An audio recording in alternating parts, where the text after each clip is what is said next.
What is up, everybody? Welcome to the next edition of the Losers Lounge podcast. This is podcast number 93. I don't know why I said it like X3, but hey, big shout out to wrestling YouTuber X3 for no reason other than he's an awesome guy. Ladies and gentlemen, this is the review of WrestleMania Backlash. And first of all, I want to take this moment to say I apologize if it's on a Saturday, not a Friday, due to unfortunate delays on internet for quite a number of us. Had to push some things back, and I had other things that was going on in my life, so unfortunately it sucks, but it's okay. We're here now. So, ladies and gentlemen, joining me is two-time Losers Lounge Member of the Year and Optimistic Hall of Famer, the heelest of Balors. What is up? It feels great to be back on the podcast once again, and I'm very excited to talk about WrestleMania Backlash and hear our thoughts and opinions on it, and hope you guys enjoyed the ride because it's going to be a fun one. I can't wait to talk about it. Yeah, here's the thing. Last week, we were criticizing the shit out of the buildup. Yep. Because we were like, the buildup for a lot of the matches were horrible. Like, some just suffered from lack of interest. Others got changed entirely. Yep. And we were like, what in the hell is going on here? And then we had this bad feeling that a lot of people would probably skip the pay-per-view. And I even said I normally like going places, but I would not travel to Providence, Rhode Island for this pay-per-view. Fast forward a week later, I wish I did. There you go. Because, folks, this pay-per-view, or premium live event, we'll just call it pay-per-view because we're cool. Yep. Was amazing. Probably the best one, and it may have been better than even WrestleMania itself.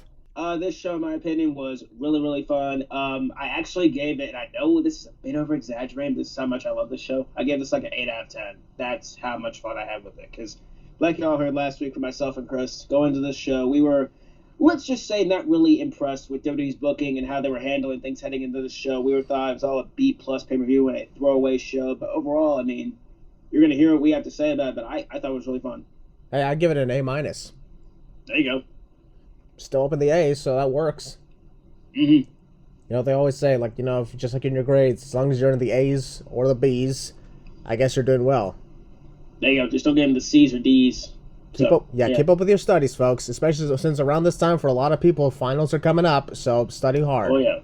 Please study hard. The losers are telling you so. Yeah. We never did ourselves, but we did it. No, don't worry. It's okay, folks. We studied when we needed to. Yes, we did. Don't worry. We're all good.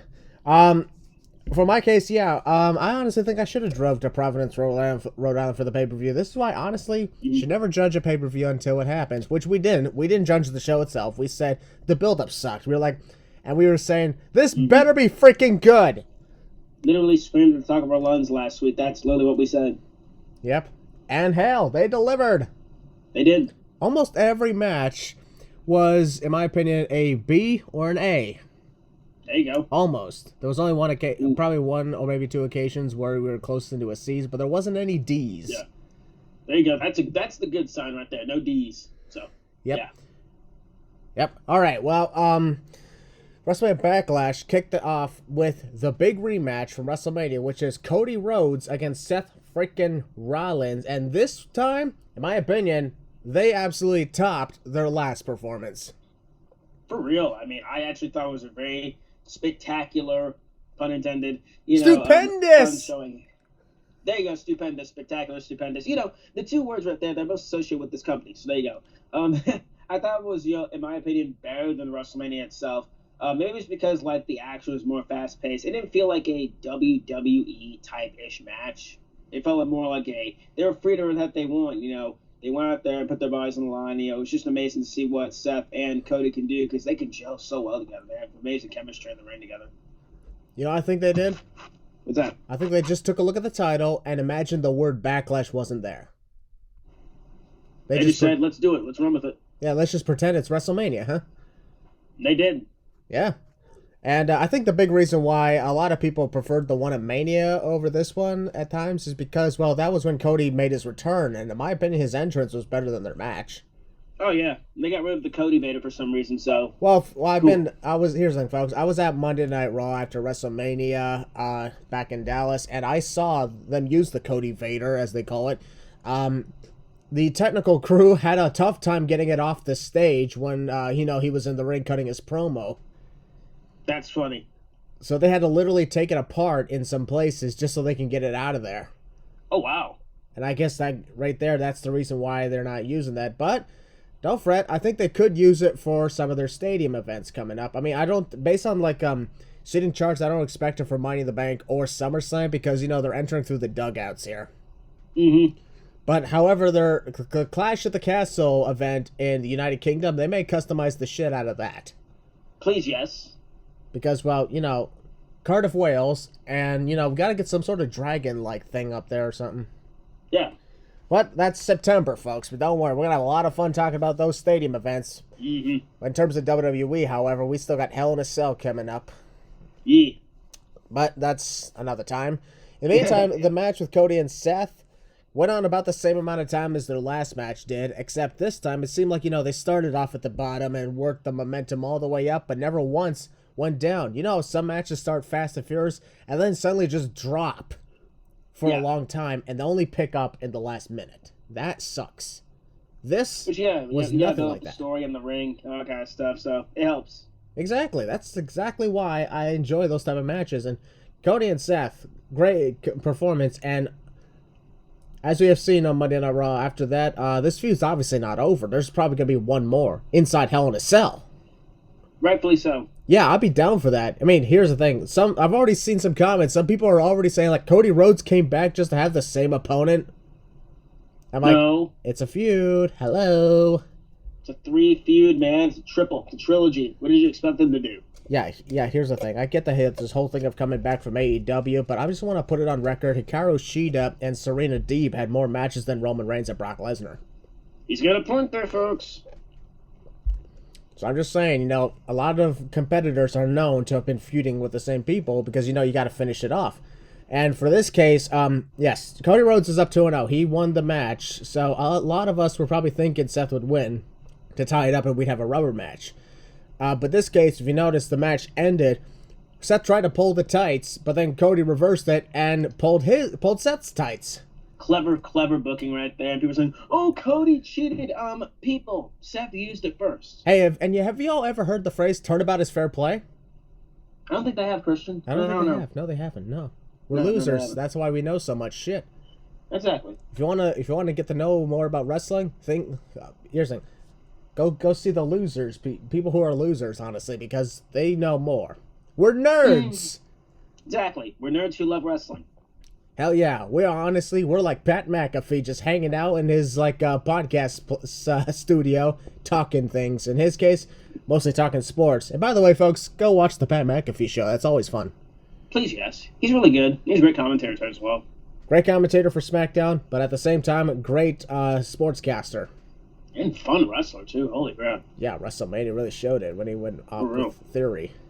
My favorite moment about this match, honestly, was the moment where Seth hit a superplex on Cody and then got him up for the Falcon Zero, and Cody countered it and ran into a crossroads. Yeah, my jaw dropped. I was like, how the heck did they pull that off, man? That was amazing. However, I did have a little bit of a pet peeve. Oh, what you got? The pet peeve was Cody hit a crossroads on Seth and then picked him up to hit another one, but all of a sudden Seth recovered from it? Yeah, that was weird. I noticed that. I was like, you're supposed to be selling, bro. What are you doing? Yeah, I didn't understand what that was about, but Seth somehow got his momentum back. That was actually the second time he got hit with the crossroads. Yep. So that made it even worse. So I don't know exactly how that was going to turn out, but you know what? It's all good because I like how a WrestleMania ended with a crossroads finisher. In this case, it ended with a roll-up finisher. Normally, not finisher, but then again, these days, roll-ups can be finishers, I guess. Xavier Woods. Hell, roll-ups have been more of a finisher than actual finishing moves these days. Very clever, actually. Yeah, it's a lot more difficult to people kick out of them, so they must be deadly. Very. But yeah, in this case, roll-up wins, when done right, they continue the feud because, you know, the person who got pinned, you know, they're instantly back up. They're not unconscious. They're like, wait, what? Exactly. They're like, what? No. And in Seth's case, he was like, he grabbed my tights. That's how we knew. Yep, it ain't over. One more. Hell in a Cell. That's what I'm talking about. As they should, actually. Yeah, this is a match that deserves Hell in a Cell. I mean, I said hell. Wow. I think this is going to be brutal. It should be. We got to be careful, though, because Seth Rollins and Hell in a Cell doesn't exactly go well sometimes. Bray Wyatt. No. Funny enough, I got done watching that match before I got on here and recording. You actually look back on that? Yes, I did. Boy, was it something. Yeah, here's the thing. They could have... I was okay with all those curb stomps that The Fiend was taking and all those weapon shots. It's just with the stopping of the match that was the wrong choice. Exactly. Like, honestly, like, if that had never happened, Seth successfully hit the sledgehammer shot, then, you know, literally unburied The Fiend. The moment The Fiend gets unburied, boom, mandible claw! Exactly. That would have been freaky as hell. For real. And then Seth loses, Fiend wins the title, then we would have been like, holy crap, this thing is supernatural. I love it. Mm-hmm. But then again, all roads ended to Goldberg at Super Showdown. Yes. But Seth has good intentions inside Hell in a Cell, i.e. Edge last year. Match is first of all, robber of the freaking year, in my opinion. That was honestly match of the whole year. Oh, legit. It surpassed their SummerSlam match, in my opinion. Oh, yeah, absolutely. And even their match at Madison Square Garden, which is also fun. Oh, that was fun. Legit. So, knowing how much Cody Rhodes did well in the match, knowing how great Seth Rollins did, I will say I am very impressed with Cody's run so far. I am too, and people are saying, oh, put him in the event scene, put him in the event scene. No, not yet. No. In time, folks. In time.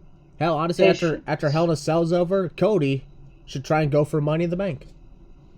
Exactly. The Money in the Bank ladder match, because honestly, how cool would it be if not if Cody wins it, but you know, if Cody's doing well in that ladder match. Exactly. Last time he was in a ladders match, it was with Sammy Guevara. Ah, yes, the big crossroads from the top, or cut it from the top. My bad. Yeah, Sammy Guevara, our boy. Yeah.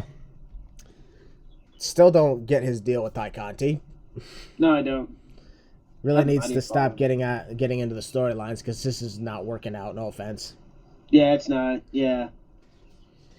But anyways,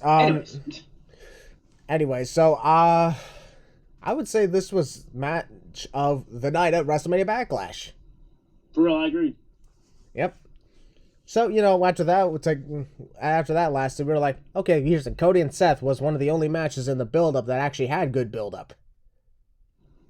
Correct. So we were like, okay, that's great. It delivered just like the build-up delivered.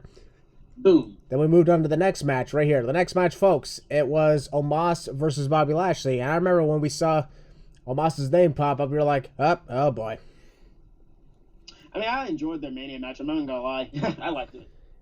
Yeah, I'll be honest. It was all right. It was decent enough. I give it a C. Oof, there you go. But that's something. I would honestly say that when Omos and Bobby Lashley faced off at WrestleMania, it was okay, and it really showed that Bobby Lashley, well, it showed his power and ability because you know he freaking knocked out Omos. Yeah, he did.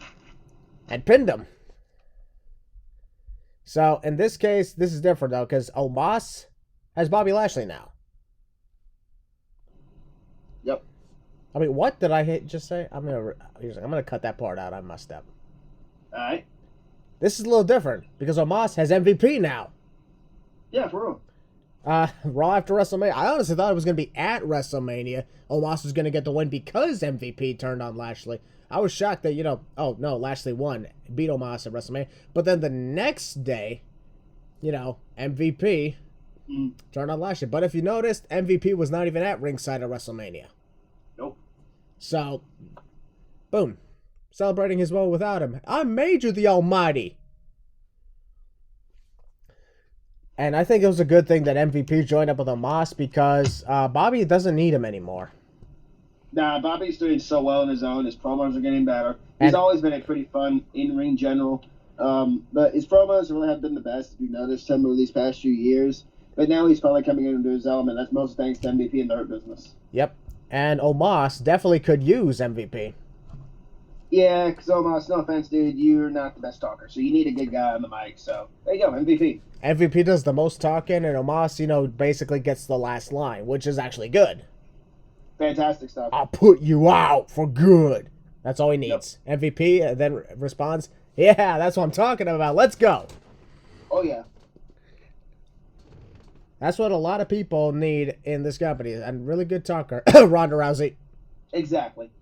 Oh, we'll talk about her later. Yeah, we'll talk about her in a while. But in the meantime, Omos and Bobby Lashley, I actually would give this match a B-. There you go. It obviously was better than the WrestleMania match because it also showed how much Omos can really go for a guy his size. Exactly. They always say, "Oh, the big guys can't do much." You got big, Great Khali, for example. Everyone brings up and think of giants. Great Khali.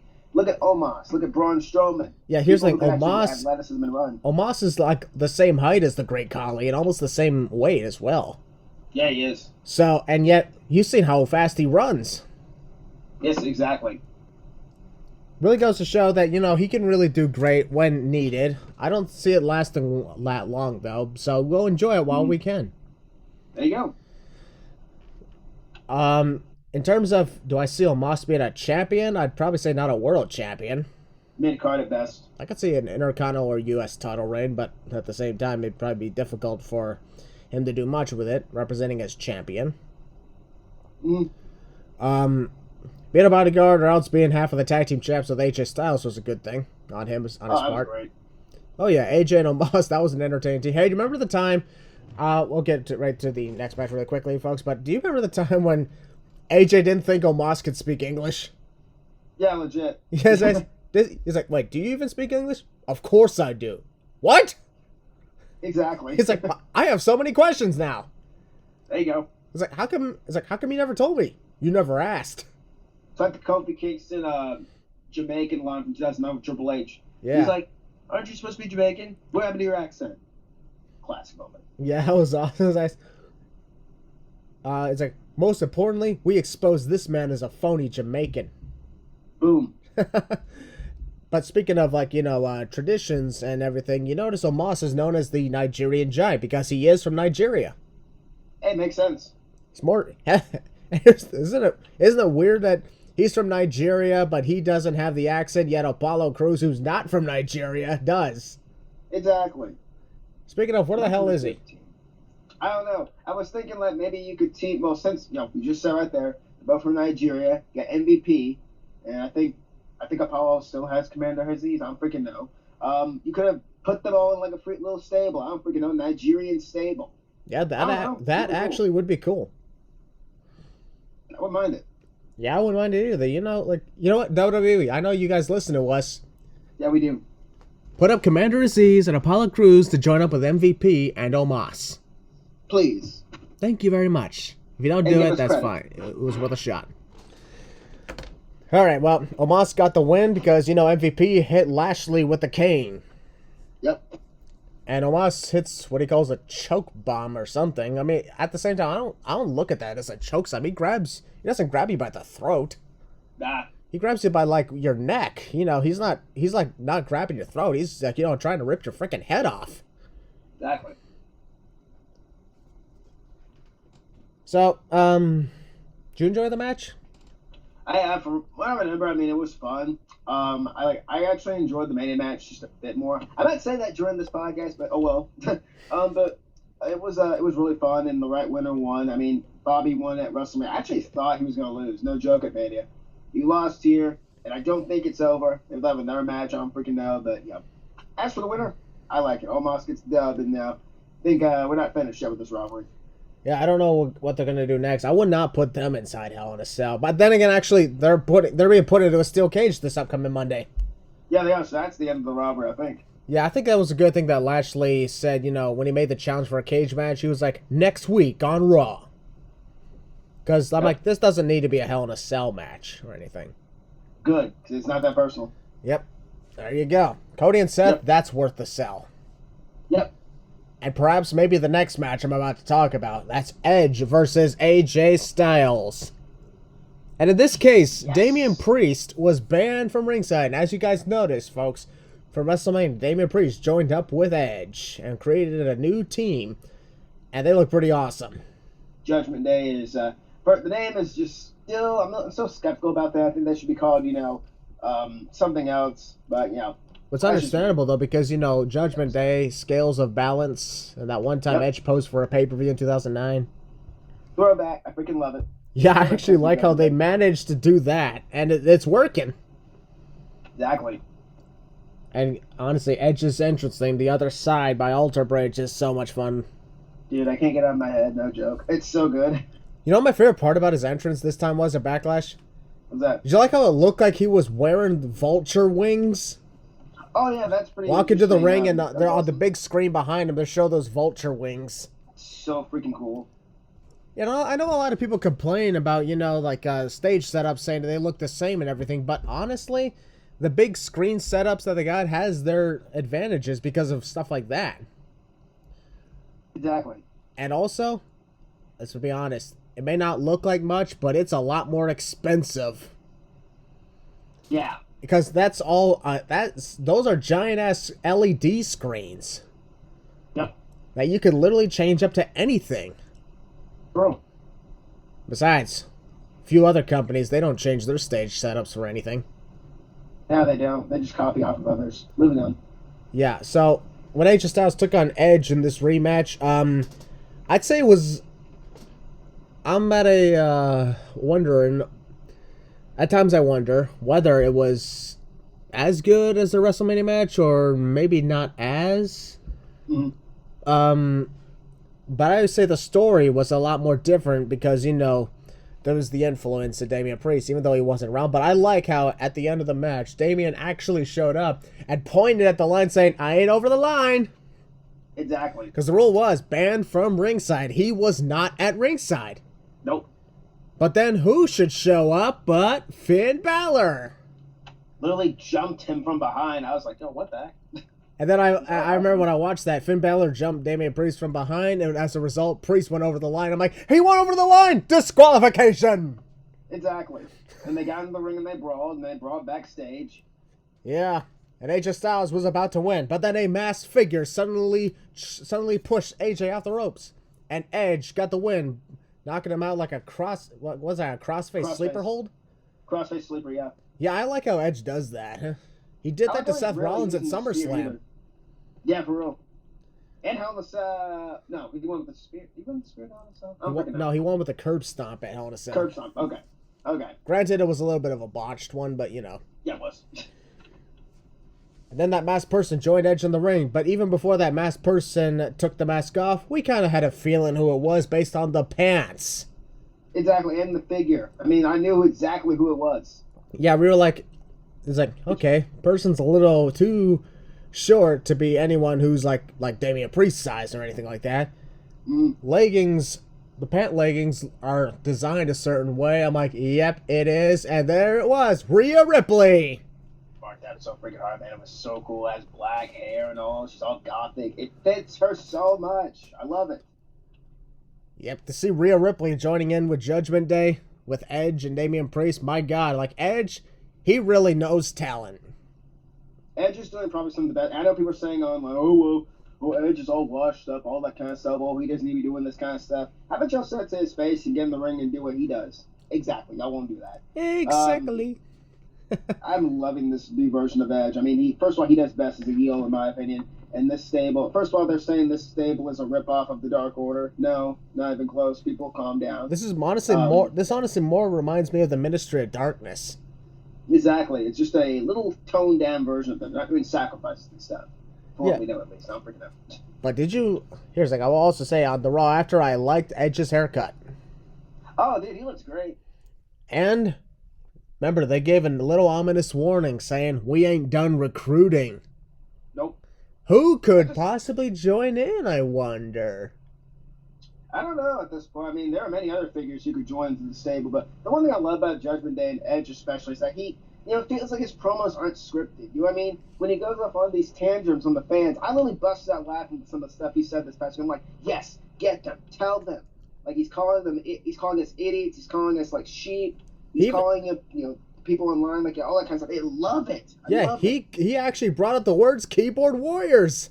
Yeah, he did. I'm like, yes. Hell yeah! That's what I'm talking about, baby.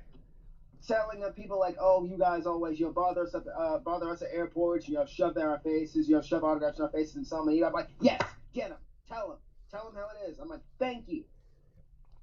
Thank you indeed. It feels like a promo. It feels freaking like, it feels like a shoot. I'm like, good. Needs to be said. Yep. And you know what I also like? Love it. I like how people are complaining once again. Like, even on social media, people are hating on Edge. I'm like, that goes to show how great Edge is. He can go from being beloved to make you hate him.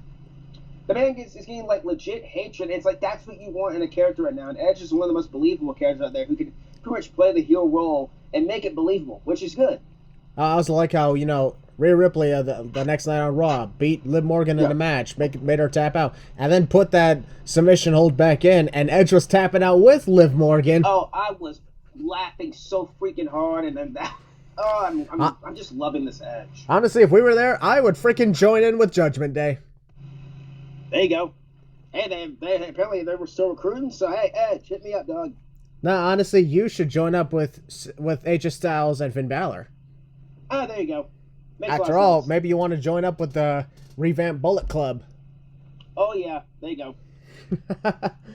Yeah, AJ Styles, Finn Balor, and we could possibly see Liv Morgan join in on them. Mixed tag action against the Judgment Day. Good. Lock them up inside Hell in a Cell. But no, not Hell in a Cell. Not lock them up inside Hell in a Cell. Have the match at Hell in a Cell. Don't lock them up inside the cell. That's, no. Personally, I wouldn't mind it. I mean, I think that'd be cool. I wonder if it could be accomplished, though. I mean, a mixed tag. I mean, that'd be most of a tornado tag. I wouldn't mind, honestly. Well, we'll have to wait and see how that turns out because, anything is possible. Never say never in wrestling, people. Never say never, no matter what. So, yeah, Edge and AJ put on a really good match. I probably would say it wasn't as good as their Mania match, but it was entertaining enough that it was, a positive. Exactly. I don't know why people, every time I just see people's opinions on that, which is fine. And people have this opinion of like, oh, their Mania match was so bad. I don't know what y'all are talking about. That's just me. I liked it. I enjoyed their Mania match as well. That might be biased on my part because I was actually there. But you know what? It's okay. On TV. It's all good. All right, folks, we're going to move on to the next match, and that was the I Quit match for the SmackDown Women's title. For a feud that was dead between Charlotte Flair and Ronda Rousey, the match was actually good. He's not lying, folks. And I was actually very good. I actually kept saying, where the hell was this at WrestleMania? You got Charlotte and Ronda beating the shit out of each other, and it was awesome. I'm like, why didn't they do that at Mania? Hello? Laziness, Christian Miracle. That's exactly why they didn't do it. Absolute laziness. That shit is like, it's great, the fact that it was awesome at WrestleMania Backlash, but that should have been at WrestleMania itself. You didn't have to have the I Quit stipulation at in a WrestleMania, but you still could have had them whoop each other's asses, and people would have been like, holy crap, this is awesome. The match at Mania, honestly, should have been a submission match. Yeah. That would have been great. They were talking about in storyline, making people tap out. I made you tap. I made you submit. Then why didn't you make it a submission match? The chance was right there. I like how when Ronda and Charlotte faced off in the I Quit match, there was a moment where there was several kendo sticks being involved in, what was it, dual wielding, like they were lightsabers? Yeah, dude, legit. I was actually playing the Star Wars theme in the background on my phone. Yeah, and I also love how when Ronda was beating the shit out of Charlotte with those kendo sticks, one left and left and right, Pat McAfee was like, "May the Force be with you!" I noticed, I was like, "Oh, there it is." I mean, it's granted it was on May 8th, so it was 4 days after the Star Wars Day, but it's okay. We don't care. It was still awesome. We honestly consider the entire month of May to be Star Wars month. Ever since Mandalorian came out, we call it May-DeLorean. Exactly. And Obi-Wan's coming out soon. So watch Obi-Wan. Obi-Wan Kenobi. It's going to be released episode by episode starting May 27th on Disney Plus. Go get, if you are subscribed to Disney Plus, I know you're probably excited for it. Or if you don't watch Star Wars, that's also okay. You can enjoy whatever else is on there. But if you don't have a subscription of it and you want to check it out, I'd highly recommend getting started soon. Please. Enjoy. Oh, I like how, Charlotte Flair at some point grabbed a camera, threw it toward Ronda Rousey at one point, grabbed it from a cameraman. Yeah. That was weird and that was crazy. And, stuff like natural selections on steel chairs, figure 8 leg locks. And I like how, I'm actually glad about one thing, which was, Ronda wasn't the only one who was constantly asked, do you quit? Charlotte was also asked multiple times. Exactly. Like, I loved how the story played out. It's like you got these two women, they're beating the living heck out of each other. And at that point, like, legit, I was cringing. I was like, yo, what the heck? And after they were shooting at each other a few times, I was like, ooh, they're getting a little bit too stiff out there. Oh, my gosh. But yeah, when Charlotte really bridged for the figure 8, and, Ronda was in it for a long time, I was like, oh, God. I was actually concerned that, holy shit, she's actually going to quit. Same, dude, same. But thankfully, she had a steel chair in the ring, so she used that to break it up. And then, the big moment, Happy Mother's Day, Rhonda. Probably should have said that, right? That line right there, I was like, oh. Because WrestleMania Backlash, so folks, was on Mother's Day. Yeah, it was. Yeah, you're screwed, Char. And She was screwed. Locked in an armbar, through the chair. And at first, Charlotte refused to quit. And Ronda's like, I was hoping you'd say that, bitch. And then I think storyline broke her arm, so yeah. Twisted the living shit out of it. No joke, I legit thought she broke it. I was like, oh boy, but she's good. I actually like how, the referee made sure to instantly put the microphone to Charlotte the moment the arm bended backwards. Exactly. The way Charlotte yelled, I quit. It sounded real, legitimate. And then the tears from everyone was just amazing. That was great. Ronda, is champion, and I'm happy. I mean, thank God Charlotte's reign is over. Well, before she gets another one. But let's be happy that we have a new champion for now. And I can't wait to see what's next for Ronda. I think the match really delivered. I think this is probably better than the Mania match. Way better than the Mania match, actually, because the Mania match was just abysmal. And I enjoyed it. Ronda Rousey has been Raw Women's Champ, and now she's currently the SmackDown Women's Champ. Indeed, you're right when it comes to who could be her next opponent, because if you think about it, Charlotte is going to be out for a while. Because in real life, she's getting married. She's going to marry Andrade. Well, congratulations to those two. Sweet. Hope they have a wonderful time and a fantastic honeymoon. Stay gone as long as you want, please. Yep. For your happiness. So, we're going to move on to the next match, which, in my opinion, was honestly the lowest of the night. That was Happy Corbin and Madcap Moss.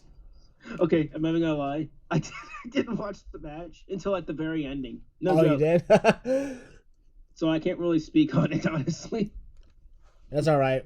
Madcap Moss and Happy Corbin, that was absolutely weird. Know what I mean? Oh? It was weird. It was okay. It ended with Madcap Moss getting a sunset flip pin. Okay, then. That's all I needed to hear. Yeah. I also like at some point,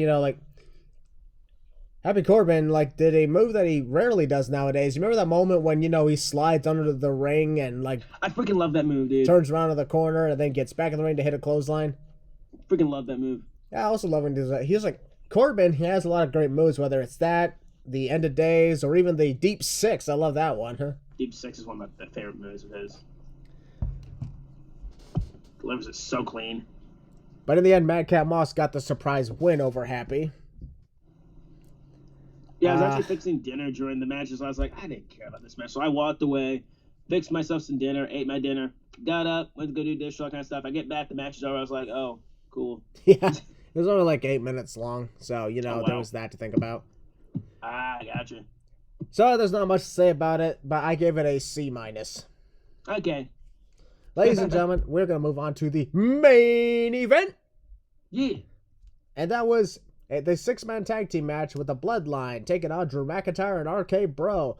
The match that was initially supposed to be RK Bro versus the Usos in a title unification match. However, as we've heard this past Monday night on Raw, RK Bro still wants the unification match, which further goes back to the statement of why didn't you just do it at Backlash? I don't know. And why didn't you just have Drew McIntyre take on Roman Reigns one-on-one for the Universal title? Hello! Especially now that Roman's going to be going off for a few weeks. Yeah, I heard, I don't know if this is confirmed, but I heard he's not going to be at the Hell in a Cell pay-per-view.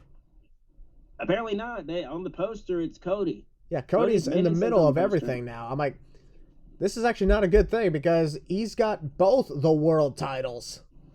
Yeah, I mean, this is probably good. I mean, it's not good for the world titles, but probably for the mid-card titles because you can finally focus on your freaking mid-card division.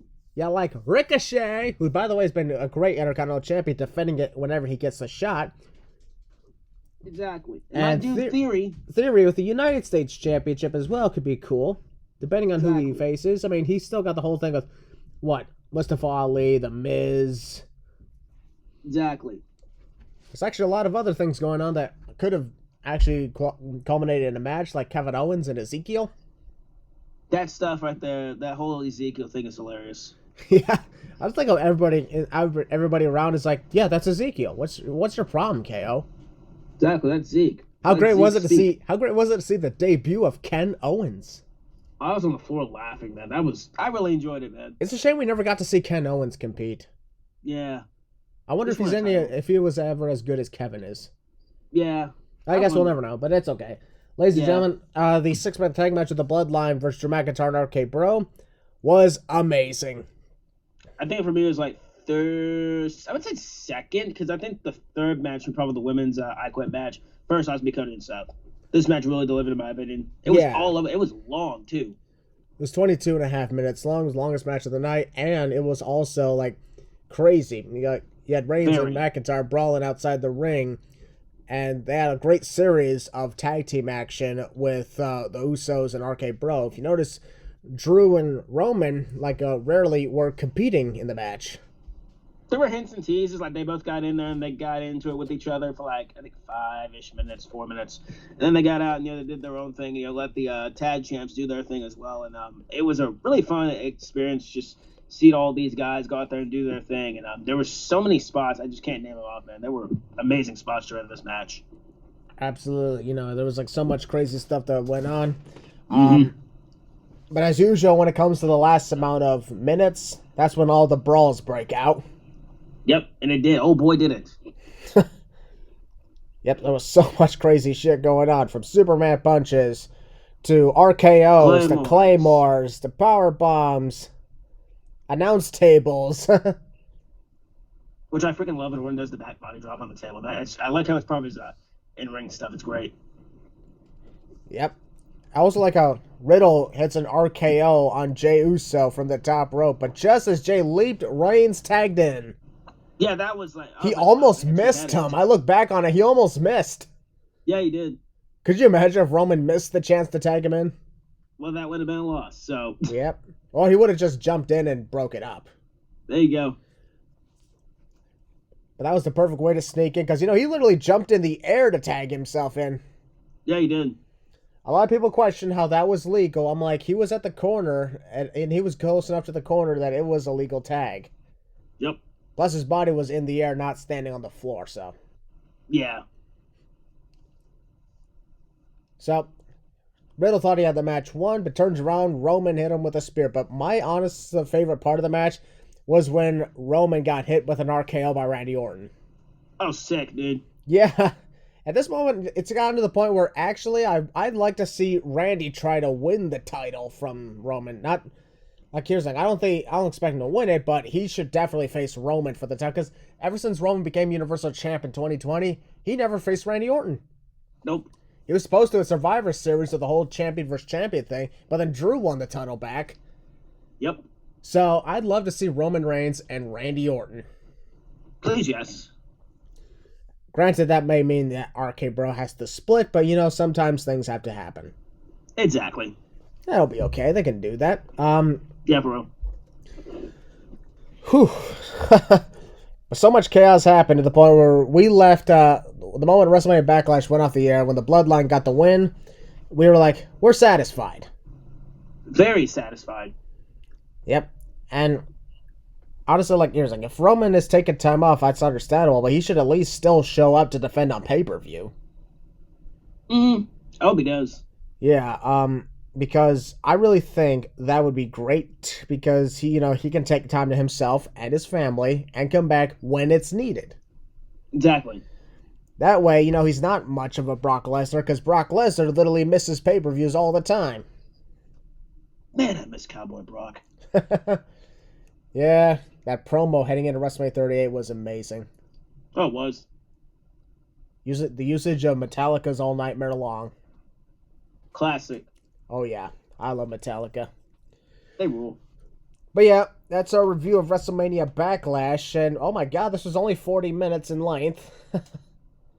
That's because, let's be honest, some of the matches there wasn't much to talk about. And that's okay. There was only 6 matches to talk about, and only like a couple of them had like not that much to say anyway. Yeah. But I'm actually satisfied with what's going to happen in the future because, folks, we have word. Not only are we having Hell in a Cell, but we got NXT in your house. In my house or your house? My house, our house, your house, everyone's house. There you go. Yeah, the way things are looking, folks, is next time on the Losers Lounge podcast, in 2 weeks, we will predict AEW Double or Nothing. Sweet. And then the week after that, we will review Double or Nothing, but also be putting in a predictions to In Your House and Hell in a Cell. So we're talking 3 subjects in one podcast. I hope y'all have your popcorn because that's going to be a fun day. Especially if Double or Nothing blows our minds. Blows our minds, oh god, no. I mean, after all, it's going to be the first time they were in Vegas since 2019, and their intention was to always be in Vegas. Yep. NXT In Your House. This will be the 3rd edition of In Your House, but the first one that's not labeled a takeover. Yeah. Oh, the days of takeover. God, I miss the takeovers. I miss the black and gold brand, I'm not gonna lie. I miss it too, but I'm always good with, like, it had a great run. Did. Had a great run. I don't think there was a single takeover that we said sucked. Nope. Well, then again, I did. In Your House 2020 wasn't that good. Nah, the only I remember from that one is Priest and Balor. That's about it. Oh yeah, and I think the main event, that was it. I remember. I really remember was the time Io Shirai won the title. Yeah, that's remember. Yeah, and I remember wasn't Adam Cole and Velveteen Dream like in some sort of parking lot brawl? Yeah, and Cole won. That was terrible. Yeah, it was. Then we had John Gargano against Cross. Yeah. No, that was Ciampa against Cross. Ciampa. Okay, my bad. He faced the other guy later down the road. I don't even know what the hell happened with the rest of that, but well, other than that, NXT takeovers have always been fun. They have. They had a good life, I'm not gonna lie. I've also heard reports that their NXT's looking to do yet another stand and deliver event later this summer, right before SummerSlam. Yeah, apparently. That would actually be not that bad. Put it in between, she's like, there's a 4-week gap between Money in the Bank and SummerSlam. Put it in the 2-week section. Please. That way, boom. Give a chance to breathe for a bit before we get to the big ones. Big ones indeed. Speaking of big ones, I'm excited for Clash of the Castle. Oh man, have you seen the poster? It looks freaking sick. It kind of looks like it's hinting on Roman versus Drew, which is what we want. Good. That should be the moment Drew McIntyre wins the championship from Roman Reigns, and he get a bigger reception because he's from the UK. Please. I remember I once said that, and somebody responded, he's from Scotland, not the UK. I'm like, did you just seriously say that to me? I don't know if you know this, but Scotland is in the UK. Exactly. Some people might think the UK is just England. Yeah, I think so. Yeah, well, I always thought that for some reason. I don't know why. Those people really need to, get a little bit of education on them. Yeah. I've always wanted to go to the UK one day. Yeah, I heard it's great. I was going to go to Australia for me. Yeah, for me, my dream vacation spot is Australia. Oh, there you go. Although at the same time, I'd like to check out Italy. I heard that. I got a few friends in Italy. I heard it's great. Yep. It would be a better place to try pizza from where it was created. Please, yes. Or France. I want to go to France, too. Huh. Rarely had French food in my life, but I'm pretty sure that's some good shit. Definitely want to travel to Canada. Well, I don't need to travel there. I live here. There you go. All right, folks. Well, so that's how things are going to work because we got Double or Nothing, In Your House, and Hell in a Cell coming up. We'll not be talking about Forbidden Door at the end of June because I will be on Florida vacation on 1 week and then Willie on the next week. Yeah, so losers are going to take a vacation. I think at that point we've all earned one. Yeah, we have. Yep. So, folks, thank you for joining us, and Heel Balor, you know what to do. We love you guys. We hope you guys enjoyed the review. We're sorry it was short, but this baby was like 6 matches in total. So, yeah, overall, I give, like I said, this show 8 out of 10. Yeah, we are the losers, and this is our lounge. See you in the next one, folks. Peace.